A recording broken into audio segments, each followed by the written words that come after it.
Hello, everybody, and welcome to the first day of this top four weekend, brought to you by Victory Road World Cup of Pokemon VGC, sponsored by Elgato, GG Tour, and Menifee. My name is Mabel Rourke. I will be kicking off the day with my good friend Ben Kiriakou. And Ben, I am so psyched to be on the mic for these matchups between France and Thailand.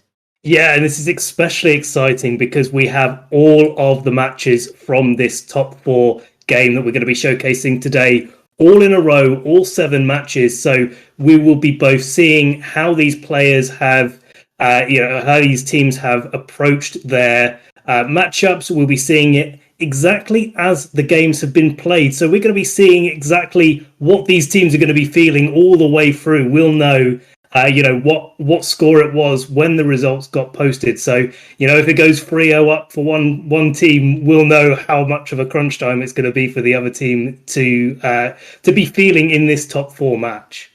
Yes, absolutely. And I think as well, too, if you guys want to be following along with everything that we are showing today and just with all these matches and everything, you can check us out on our social medias for Victory Road. The Twitter is obviously the best place to start. All of these matches as well that we're doing commentary for will be put up on the YouTube, Twitch, which if you're watching right now, thank you for being here with us. And the Discord as well is another great place to join. But all the information we're showing today, including our graphics, all the teams and all the pairings, not only for this week, but for every prior week of the World Cup this year, you can find those on the website at worldcupvgc.com. So I think it's going to be a super exciting week. Weekend really. I'm so excited to see both of these teams. And I think both of them as well are a great sort of lead into different ways of competing as a team and team building, because France is a team that I think there is a lot of background on. But between these teams now, we also have tomorrow, just so you guys can see, we are showing Canada versus Australia. And again, none of these teams were in the top 4 last year, so it is a very different top 4, and we have countries from 4 different parts of the world. Yeah, and it's so great to see like all of them getting here. There's so many players as well that didn't play in last year's World Cup, making an appearance in these teams that are playing in this year's World Cup, and obviously that's been to great effect for the teams that have been able to get to this stage of the tournament. And you can see there their route along the way here to the top 4. There is absolutely no slouches in this top 16 of the World Cup. They've had a grueling session to get to this stage, but one more match to get to finals and one more match before we crown the 2022 world champion team. Yeah, and even though all of these teams now have qualified for prize money, I don't think any of them want to settle for top 4. So I'm so stoked to see these matches and see how strong these teams are going to be bringing it for both top 4. And then if for whichever teams get to move on for finals next week. Yeah, exactly. So you can see there that one of our teams, France, made it through Italy in the top 16 stage, who I believe knocked them out in last year's top 16.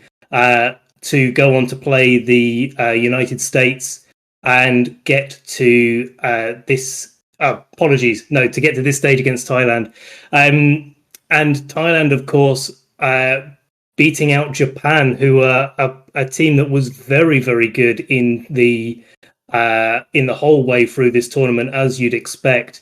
And of course, Thailand last year, of course, did make it to the top 8 and now have beat their record of making it to the top 4 this year. So a real improvement for Thailand, and I think they're going to really want to be taking it all of the way. Yeah, and Australia on the other side of the bracket is one of my favorite stories from this year, because last year they were in a very tough group stage with the United States and New Zealand, and they were the one team in that group of 3 that did not make it through. So clearly they had a lot to show this year, a big chip on their shoulder after last year, and they have been absolutely steamrolling it. I know how hard that team has worked and how talented that team is. And Canada as well is, I think, a team that maybe people weren't expecting to have made it this far, but they've got a very talented young roster and have worked incredibly hard, clearly beating out India and Taiwan earlier on in the top 16 bracket. So there's a lot of talent right between all of these teams. Definitely no, like you said, there's no slouching, there's no slacking in any of this. Every single team that you've beat is not exactly an easy matchup. None of these matchups were free. All of these teams had a lot to kind of move forward. And even Thailand, like you said, that we'll get to feature today, they went 4-0 against Japan, and then Japan took the last 3 games, but they also had a very commanding win against Poland. So they are moving with a ton of momentum into this week. Yeah, exactly, and really looking forward to seeing what Thailand are bringing, because France is as a region have their standards. We know about French rain and some other archetypes that come that they typically use. Quite interesting to note, we were having a discussion about this before we started live, that Thailand have had 3 less matches, but they've used just as many unique teams and have used just as many unique Pokemon as France have in an extra 3 weeks worth of games. That's another 24 matches that France have played.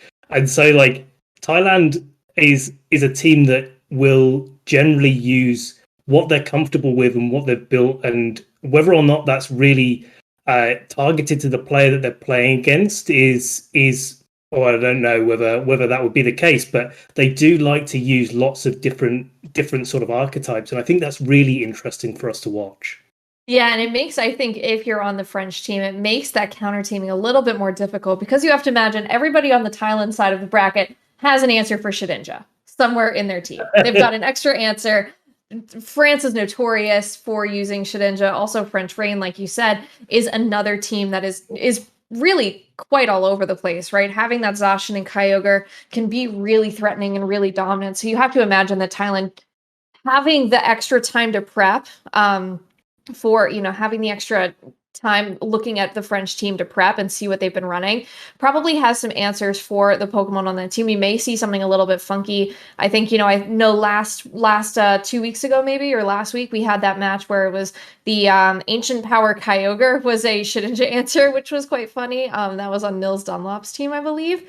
So that was quite a fun one to watch. So I'm assuming we may see something maybe a little bit funky, a little bit out of standard, but in a way that shows why these team formats are so interesting. And that truly is because of the counter teaming that you do and the prep that you have with the 9, including this week, the 9 prior weeks of competition. And actually, I'm getting a little fun thing here. Shedinja is the 9th most used mod for France, and that is horrifying, because that means there's a good chance we'll see it. So definitely something that you have to prep for, and you have to assume that if you are playing against a couple of French players, I know Hippolyte is somebody that has used it quite a lot. I believe as well, Thomas Gravouille, I believe, used it as well at some point. So it's definitely something that you may see some answers for on the Thailand side of the bracket. Yeah, it's just when does it get seen? When does it get revealed? And well, let's see, and we'll see when it comes out, if it comes out, in fact, at all. The matches that you can see on your screen there are today's matches. They are in the order that they have been played and were recorded. So, as we said before, if you've just joined us now, these are the order of the game. So we'll know what these teams were feeling as they were playing their matches. And without further ado, Maeve, I really can't wait to get this started. Thomas Gravouille, a brilliant French player, versus Jong Dae-Jung, who I believe is known as DJ around the world. So yeah, really excited to get straight into this match and see what we're going to be seeing. Yeah, we can hop on over to those player profiles between Toma and between DJ, and being able to kind of see exactly how talented these players are in the current season and in seasons past. I know Toma has had quite a lot of great accomplishments. So, when we're able to when we see how these players have done throughout the seasons and, in past, I know DJ as well, a little bit of a newer player, kind of started up in the Sword and Shield era. Did not play in last year's World Cup, but I know that this year as well, he is definitely happy to be there. He is currently 4-1 in World Cup this year at the moment, I believe. So he's got quite a lot of experience, I think, moving into it. And especially when you have a record as good as 4-1, then you have a great opportunity, to just start bringing in that much pressure, and you're on a bit of a roll. So, we don't have any full accomplishments because he is a newer player. However, Thomas is a player who this year has been an incredible year for him. World's Day 2 competitor, Lille Regional Champion, Liverpool Regionals finalist, and the European Internationals top 16. So clearly very comfortable in this Series 12 format. Yeah, and definitely a format that works well for Tamar. He's played a lot. He's obviously competed a lot, competed in the top level of competition. But that goes for a lot of these players that are playing in World Cup. And really, we've got to give a shout out to Jong, even though there's not a set of live accomplishments to promote him. The fact that Jong is 4-1 in World Cup against players that are at this stage of the competition, because you've got to remember that Thailand didn't play the qualifier round because they got to top 8 last year. And so they came in when all of the teams had already got through a group stage that they were going into. And, that means that Jong was playing up against some of the best teams in the world in the second stage of the competition against India, Costa Rica, Hong Kong. So many good players in those teams, and still ended up 4-1, including obviously playing as well in the top 16 and or top 8.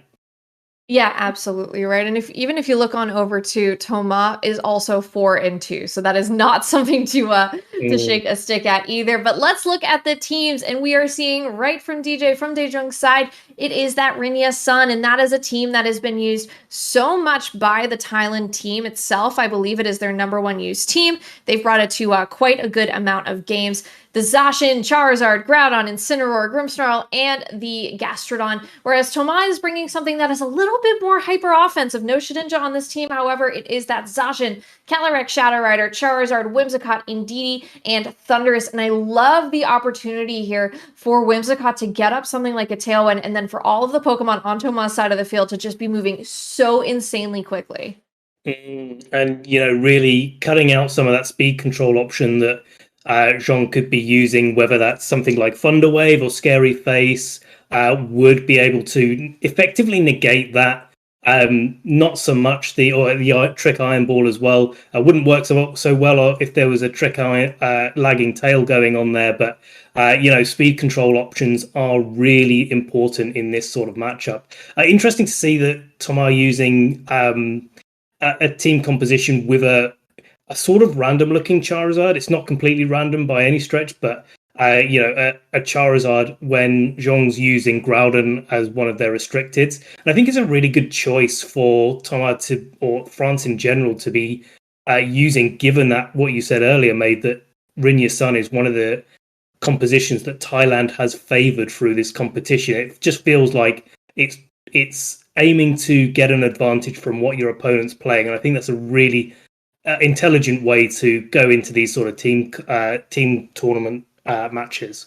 Yeah, and I think, right, if you're John Dae-Jung's side, right, a lot of the Charizard that we're seeing right now is that weakness policy, and that was so prevalent during the World Championships. The Incineroar as well oftentimes has been running Focus Sash just to try and, maybe take a hit and then switch out and come back in later and allow you to maybe have a little bit more safety moving in. But it's going to be the Grimmsnarl and the Zacian, a very common lead. And then Whimsicott and Thundurus as well. Seeing it next to a Whimsicott definitely has me thinking that it's probably not the Prankster variant.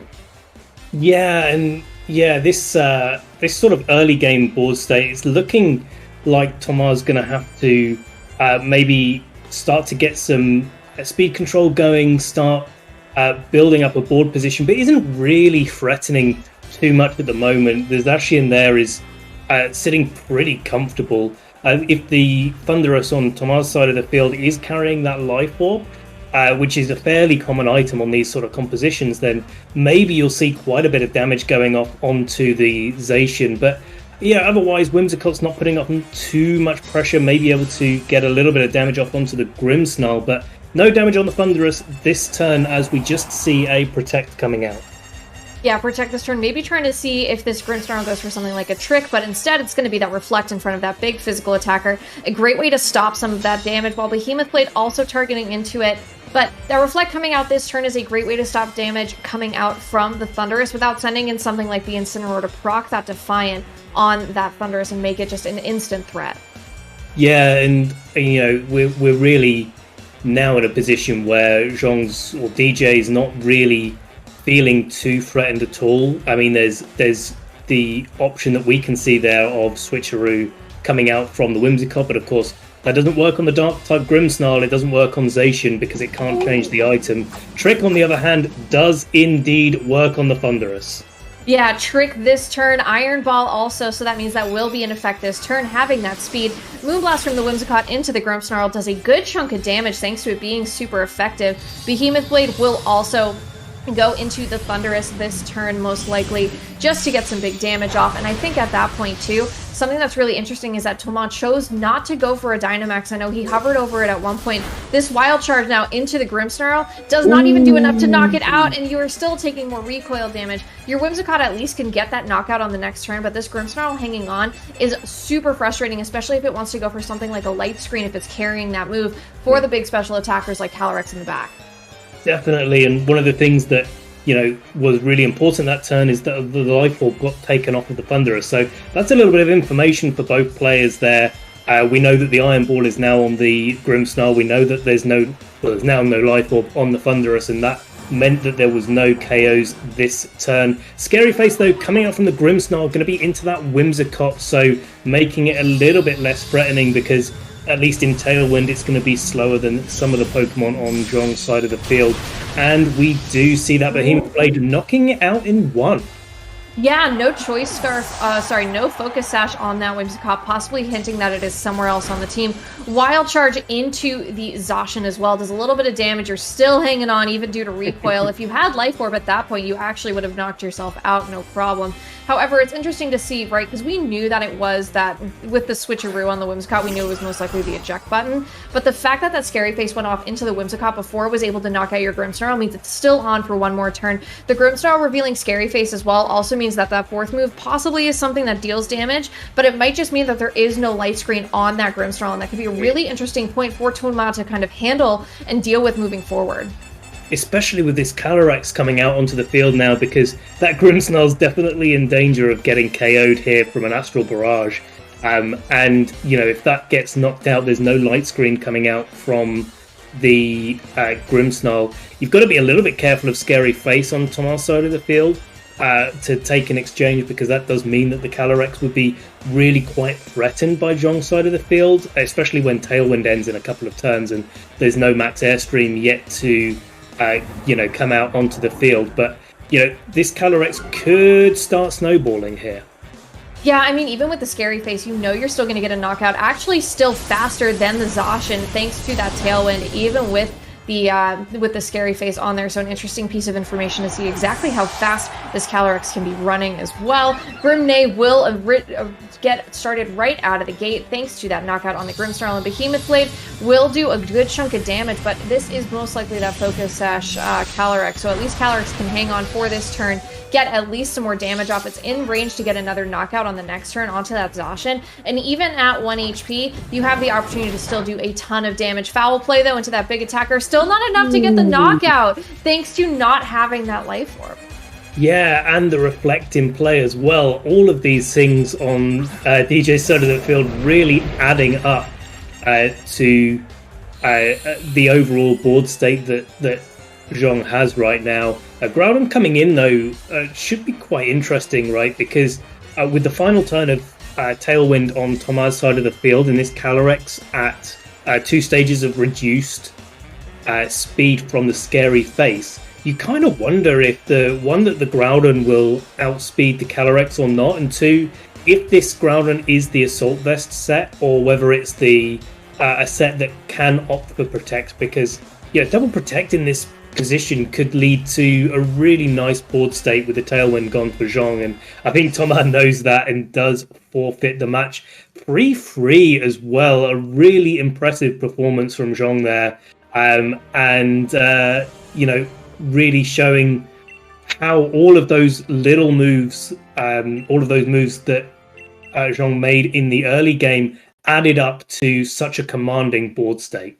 Yeah, I think something that was really interesting to me, right, and like you said, it was partially that Reflect, but not knocking out that Zacian, it did technically set you up for an opportunity to maybe get another Grimnay boost if the target from the Zacian ended up being into that Thunderous. But at that point, too, if the last Pokemon in the back was the Zacian for Thomas, he had no Dynamax option. He had a Pokemon at 1 HP and a Pokemon at 6 HP. There's no way that you can make the most out of those Dynamax turns, right? If you're going for this game too, you may want to send in something and get up a Dynamax early. Try and get some extra speed boost with a max Airstream, maybe with your Charizard if you need to, or maybe just try and even chip damage from a G-Max Wildfire, I think would be really helpful. We didn't, the Groudon in the back obviously threatens bringing that in the first place, but even if you brought something like the Calyrex Shadow Rider and DD lead, then you can still get some follow me's up, right? Because both of the Pokemon on the opposite side of the field in the first lead only had single target moves. The Grimmsnarl itself, if it's not running Light Screen, if you send in a special attacker right out of the gate, you're going to put yourself in a good position moving forward as well. I think so, and there's definitely a lot to be said for those big damage attacks and making, especially without Light Screen, as you say, doing lots and lots of damage. You've got to be a little bit careful though, because you don't know what the attacking option on Grimmsnarl is, and Calyrex is a Pokemon that could get knocked out quite quickly. Maybe with the Indeedee support, as you say, it could get something done. I wouldn't be surprised though if Tomar had the Charizard in the back, and I do actually quite like the forfeit there from Tomar, because it doesn't reveal the final Pokemon that got used. And certainly my experience of playing against Rinya's Sun is that Zacian is not the best. You've got that Groudon to contend with, you've got the Charizard to contend with, you've got max Airstreams going on, and making the Zacian a bit difficult. It does do loads of damage, obviously, but it is just quite a difficult Pokemon to take. And I feel if you're not bringing the Charizard in this matchup against Rinya's Sun, if you're Tomar, it's a really difficult proposition to get through all of the Pokemon. Speak of the devil, Tomar bringing out the Charizard in the lead here.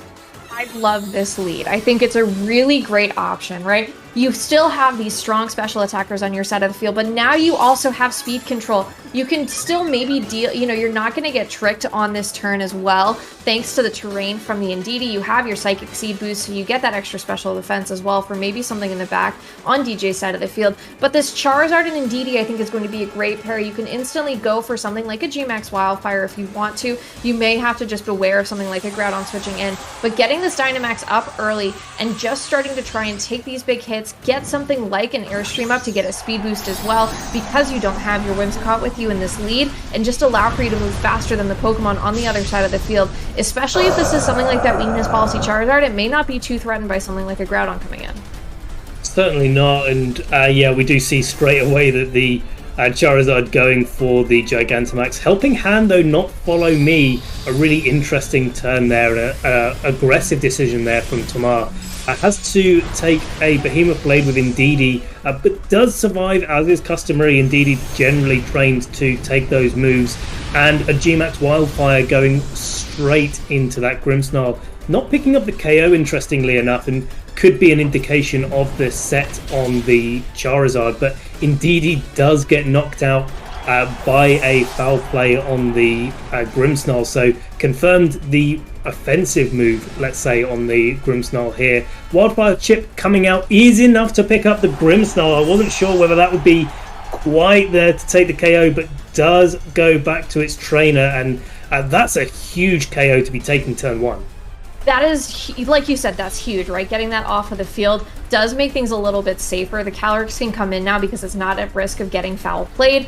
The Charizard as well, I think having the Indeedee on the field, even though it didn't go for follow me, just the threat of it acted like its own follow me. You still allowed your Charizard to get up a full, a G-Max Wildfire this turn, unimpeded. You don't have to deal with something like a Scary Face or a Trick from that Grimmsnarl later once if the terrain wears off. And, DJ may have to try and see if he can bring in something to change the terrain if he needs to, but sending in Calyrex now, you can get up a max Airstream if you want, increase the speed as well, and just start trying to fire off some big damage. You'll probably be able to find out as well, like you said, if this Groudon is something like that Assault Vest variant. And the Sun at this point, DJ probably not too thrilled to help to continue to boost up this Charizard on the opposite side of the field, especially if it's going to be able to get off some really big attacks.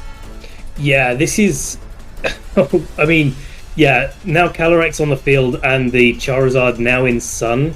it feels like a really difficult position for DJ to be in, but it never count out an Assault Vest Groudon. You're going to bring in the Groudon here, it's got to be Assault Vest. There's no other set that you'd bring in happily to boost up a Charizard in front of a Calyrex as well.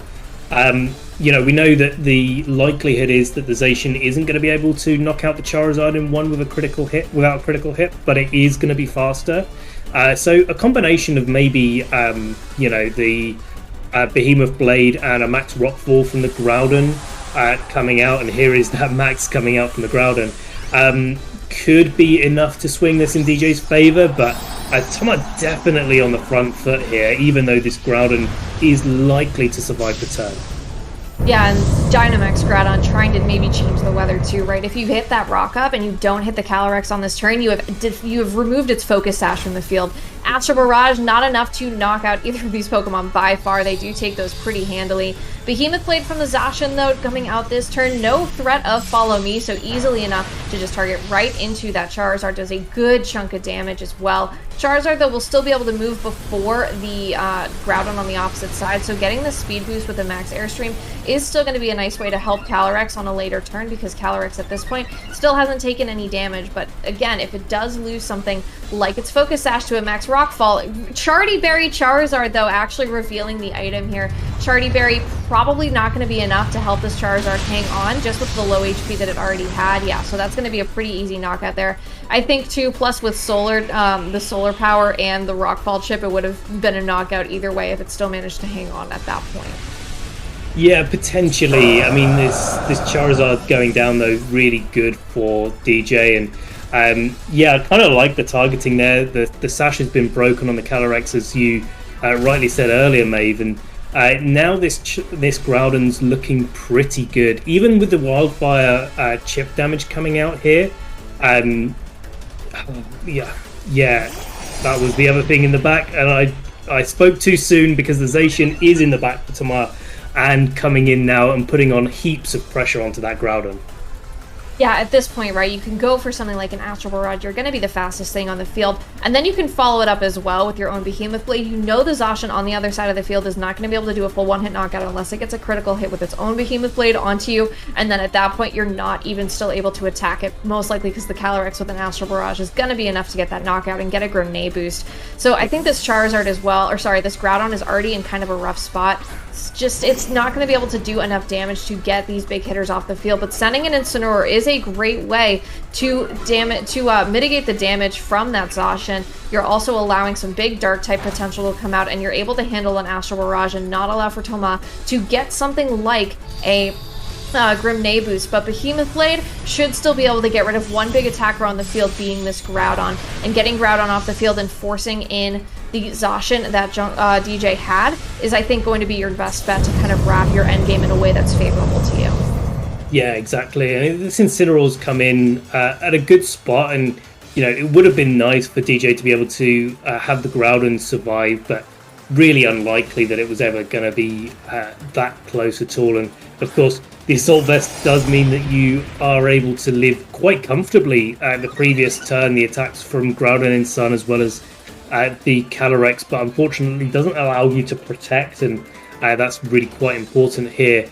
Of course, the Calyrex hasn't got a Grenade boost yet, but it's still going to be able to KO this Zacian and still going to be able to outspeed it as well on DJ's side of the field. And so that Incineroar, probably is going to be able to knock out the Calyrex, but isn't going to be able to knock out the Calyrex and the Zacian before both Pokemon do enough damage to either Pokemon on Toma's side of the field. Astral Barrage this turn goes into a protected Zacian on Dae-Jung's side. No fake out as well, interestingly enough. Does bring this Incineroar down to under half, so it is now at threat of something like a close combat. Not a Sacred Sword here either, interestingly. Just something to kind of pay attention to. You do take the defense and special defense drops, but I think at this point you're not too worried, because now the Zacian on the other side of the field cannot protect this turn. It's not going to be moving faster than the Calyrex, and it's going to be taking even more damage from the G-Max Wildfire. Won't take any from the Sandstorm swirling around here.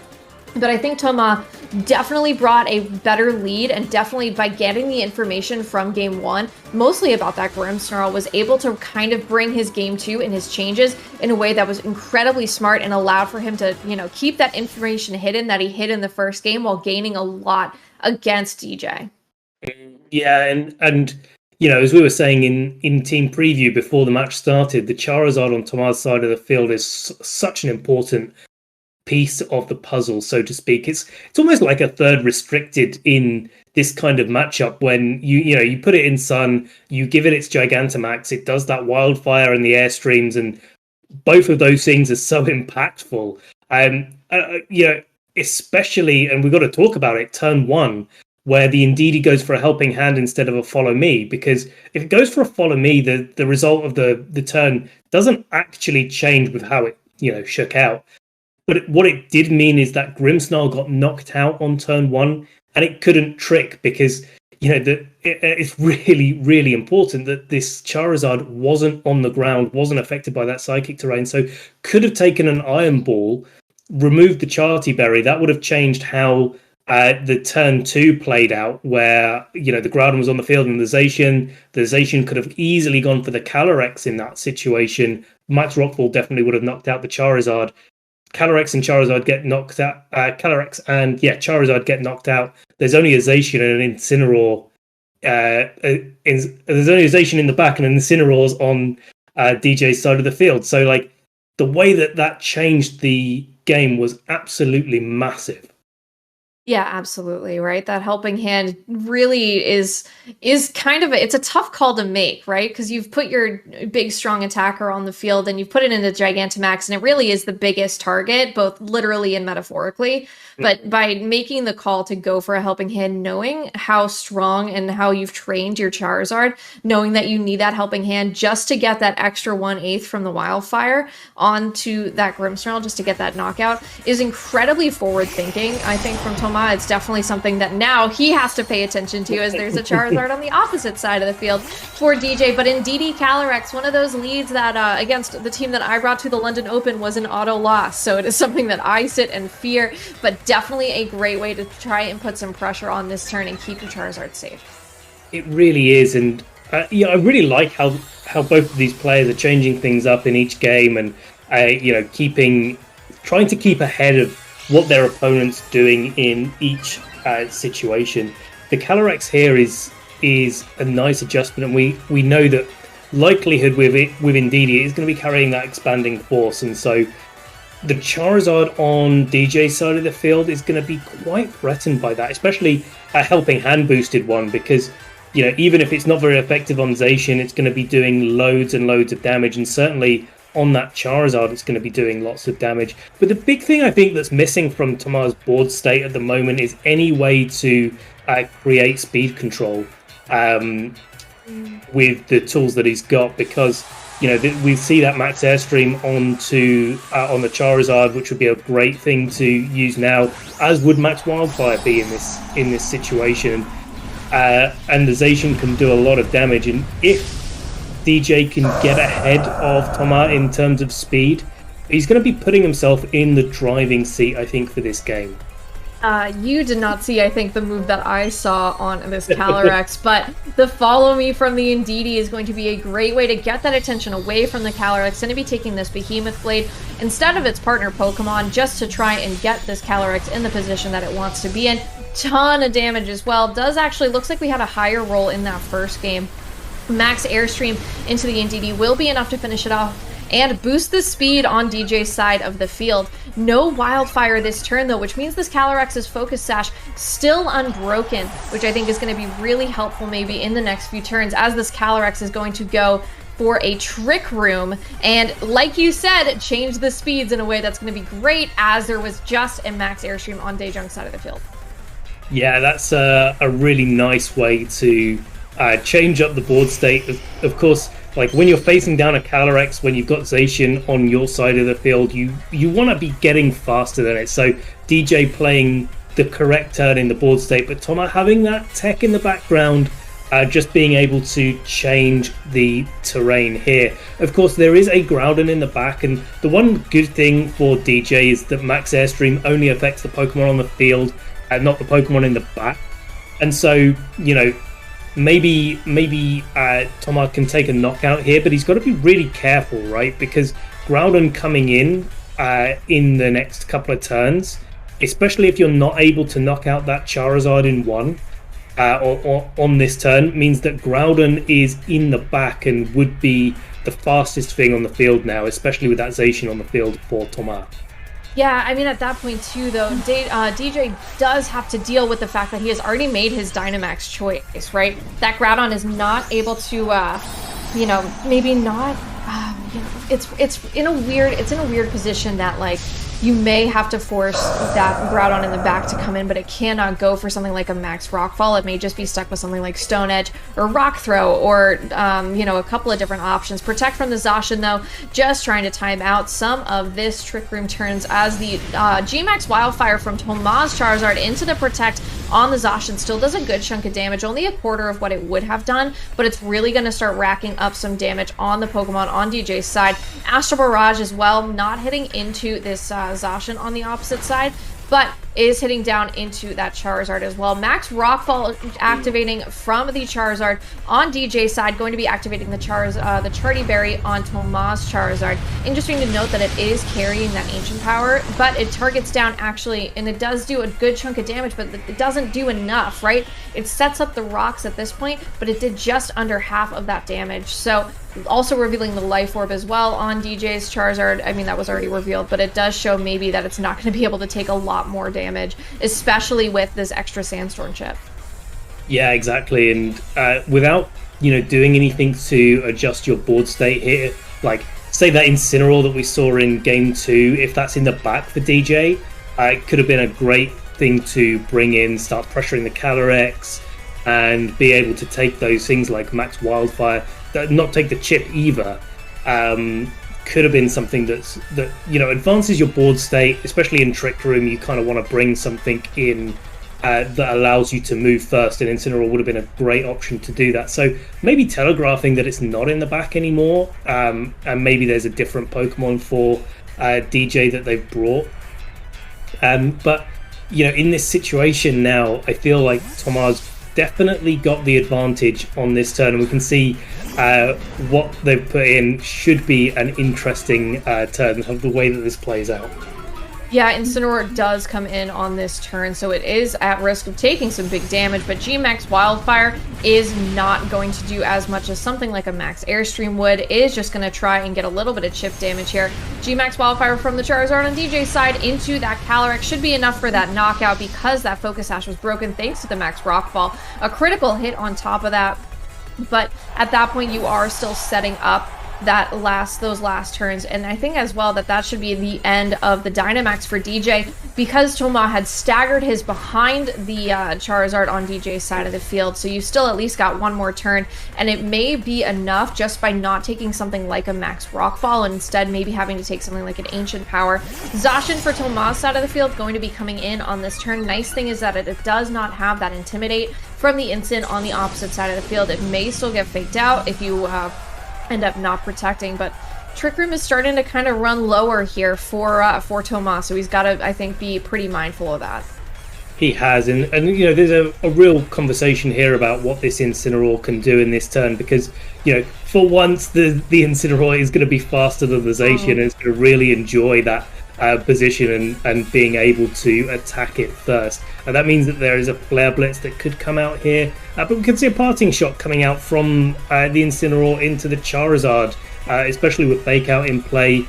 Could be something that, you know, is fairly telegraphed here. But as you say, Trick Room is kind of on its last legs here, and it's not got that long to go. So both of these players have really got to decide on how they want their board state to be coming out of Trick Room. And the Max Guard is going to be the start of it. Parting Shot from this Incineroar are going to be moving first here, which the one thing about Parting Shot, one thing you like having on Incineroar is you like it when it moves last because you can get a Pokemon in without it taking any damage. But however, sending in something possibly instead of this Incineroar maybe a little bit tougher, but if you targeted into it with something like a close combat, this Zacian on the opposite side of the field's not going to be too worried about it. And that Zacian on Tomaz did go for the close combat. Not enough to get the knockout on DJ's Zacian here, but there should be, I think, enough thanks to that wildfire chip to get this Zacian off the field. Ancient Power into the max guard on Tomaz's side as well does mean at this point that the max guard Charizard is still able to hang on for a little bit longer. Yeah, and Wildfire is going to be enough to pick up the Zacian, so a free switch in for Incineroar here, and I don't think that's what that Zacian wants to see now that there's a little bit of Wildfire chip going on. There's also, of course, the defense drops from the close combat, and another Intimidate coming in, so this Zacian going down to one stage of decreased attack here, and that's going to be pretty big, especially if there is this Groudon sitting in the back as the last Pokemon for DJ. Here as Tomar has his Charizard go back into its normal form. At one turn, I believe the Trick Room still left on the field, and so one turn for Incineroar to do its thing. But that Charizard on DJ's side of the field has still got the speed boost from turn one, and seems to have made it all of the way through the Trick Room. So if it does survive this turn with a Protect or by knocking out, or the Incineroar knocking out a relevant target, then it's going to be the fastest thing on the field for next turn when it comes out Trick Room. Both of the Charizards here, though, are protecting, which does make quite a lot of sense. Throat Chop from the Incineroar does not connect onto the Charizard on Tomaz's side. Zacian's Behemoth Blade not connecting with the Charizard on DJ's side. So beyond the Trick Room ending, this turn kind of feels a little bit null and void. There's still some more damage being thrown around with the residuals in both the Sandstorm, and no Wildfire damage actually going off on DJ's side because both of the Pokemon on the opposite side are Fire types. Yeah, but like, while no damage happened on this turn, I think quite a lot did actually happen that changed the board state. Like, both of the Charizards protected, so yeah, it's unlikely that both of the Charizards will want to go for a Protect this turn. That means that they're going to be clashing against each other. But I think importantly, like, and quite good play on Tomar's side of the field is that there was no Protect on the Zacian for the last two turns, so it could have protected this turn. Chose not to. Tomar didn't manage to get that double Protect on the Charizard. Does get knocked out from an Ancient Power. Zacian goes for a Play Rough into this Incineroar. Not enough to pick up the KO, not by a long way. I did wonder if Close Combat would be able to, but we will never know, as Flare Blitz does land into the Zacian, does pick up the knockout, and it looks like this game is going to be going to DJ. Yeah, it is getting real close right at the end there, but Thailand was able to wrap that first game. Looking as well, right? All of those Pokemon on his side, except for maybe another Pokemon in the back, were all at incredibly low HP. It's like, if you were just able to get a Protect, then maybe some stuff would go down to that Sandstorm at the end of the turn. And, you know, at that point, even the recoil damage from Flare Blitz left that Incineroar at maybe what was 2 or 3 HP. So it's these super close margins, and that is showing exactly how talented these players are, making it so far, because at this point too, you're playing not just, you know, incredibly talented players from all over the world, but you're playing some of the toughest mind games, because when you change your leads and you end up, you know, trying to prep for these best of threes, right? I thought the game 2 lead from Toma was really, really good, but I think his game 3 lead, the Trick Room was a great start, but then you've already lost one Pokemon. You're already down one Pokemon in a position where you may kind of want to try and switch some things around in Trick Room against another team. And it's interesting to have Trick Room on a team that looks like it wants to go incredibly fast. Yeah, and I think like it's a really nice adaptation, right? Because, you know, against a team that wants to go really fast, your opponent has to go, well, I want to go really fast too, and you know, try to match you to be able to, you know, have something in the game. But then you just reverse it and go into Trick Room and then take the advantage that way. I think what was interesting is that I think it was like turn 3, maybe turn 4, I'm not quite sure, was Tomar tried to actually reset the Trick Room and undo it. In one of the turns, I think it was a turn that Calyrex got knocked out by the G-Max Wildfire from DJ's Charizard. And I think that's quite important, right? Because one extra attack coming out from the Calyrex onto the Charizard on DJ's side of the field actually would have made the difference. So if the Astral Barrage went off instead, of trying to go for a Trick Room and obviously failing because you're getting knocked out that turn and Trick Room is reduced priority. That really changes the landscape of how the game goes and probably would have put Tamara in quite a good position, I think. Yeah, and that's, it's interesting when you're trying to when you set Trick Room, but then you want to change it, right? There's always kind of that whole thing of, you're moving last in a situation where you maybe would have been moving second or third just based on how kind of funky the speed tiers were, right? Just based on the max airstream that went off. And like you said too, it was interesting that Charizard was able to hang on in Trick Room all the way until the end of it where it was moving first and was able to get that ancient power off. We didn't see any boosts, right? Which I think would have been kind of just the icing on the cake at that point to get that full Omni boost in all of your stats. But it's something that maybe you were happy to have your Charizard Gigantamax, because if you went for it and got the Omni boost, you would have been even slower because you would have had a plus to your speed in Trick Room, and then you would have been at an extra stage of speed increase. Just some fun things to kind of think about here. But that means for Thailand, they are starting off strong against one of the toughest, I think one of the strongest players in this format on France's side of the field. So you have to imagine at this point, right?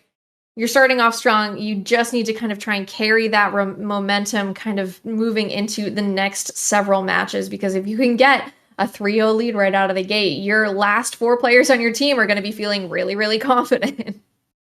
Yeah, I mean, it is all just, every match is just so important, and you've got to be gunning for it absolutely all the way through, regardless of the result, regardless of how things going. But France definitely wouldn't have liked to start. No team likes to start on a 0-1 deficit, but I'm sure they've been there before and they'll have come back from it. So I wouldn't count anybody out at this stage. There's still 6 more matches to play and everything to play for. Absolutely. Like you said, still 6 more matches. So when we take our quick break, that means there is still plenty of Pokemon action left today. May not be getting it at the Baltimore Regional or in Bilbao this weekend. However, you are getting it here with us at Victory Road. So we will be taking a quick break, and then we'll be coming back with our second match of this top 4. So do not go anywhere.